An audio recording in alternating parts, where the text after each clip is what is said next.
Rebels claim first win in Auckland, keep chase for Australian titleSportRugby UnionMatch. reportBy. Roy Ward2 June 2018 to 7:48 p.m. Loading. Melbourne Rebels will go into the June test break with their finals hopes in their own hands after a drought-breaking win over the Auckland Blues at Eden Park.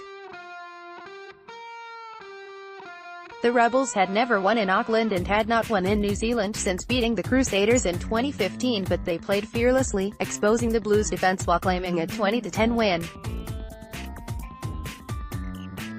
The victory, the Rebels' third in a row, was a special one, but they will rue 18 turnovers after they fell one try short of a priceless bonus point. Caught short, Melbourne Rebels' Colby Fanga is tackled during the clash with the Blues at Eden Park. Photo, AAPNSW. Waratahs may still lead the Australian Conference going into the test break, but the Rebels will be right on their heels with the two clubs to do battle at AAMI Park when Super Rugby resumes on June 29. That matchup could prove to be a de facto Australian Grand Final, even with 2 games to follow it, as the Rebels and Waratahs are the only sides who can win the conference. Rebels center Tom English said his side returned to their high-tempo play, which was key to their good form. "We have gone back to bringing that line speed and intensity, and it is really paying off," English told broadcasters post-game. 2 tries to center Billy Meeks led the Rebels, but a knee injury to Victorian-raised Wallabies hooker Jordan Ulis was a dark spot on the second half, as he was expected to start for the national team in this week's first test against Ireland. Ulis was helped from the field after his injury and will need tests to find out the extent, but he will start the week in serious doubt. The Blues took a 3-0 lead early, but soon after the home side were pinned against their defensive try line and the Rebels kept barging at them before halfback Michael Ruhr made a nifty no-look pass to Meeks, who powered under the posts to take a 7-3 lead. 4 errors hurt the Rebels in the opening 15 minutes.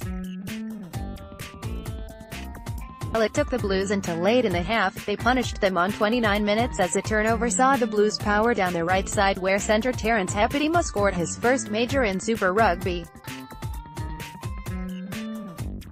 But the Rebels' confidence wasn't dented, and after putting the ball through a number of hands they managed to flick it to where flanker Colby Fangas made a brilliant pass to fullback Dane Haylett-Petty, who ran onto the right wing to score just on halftime.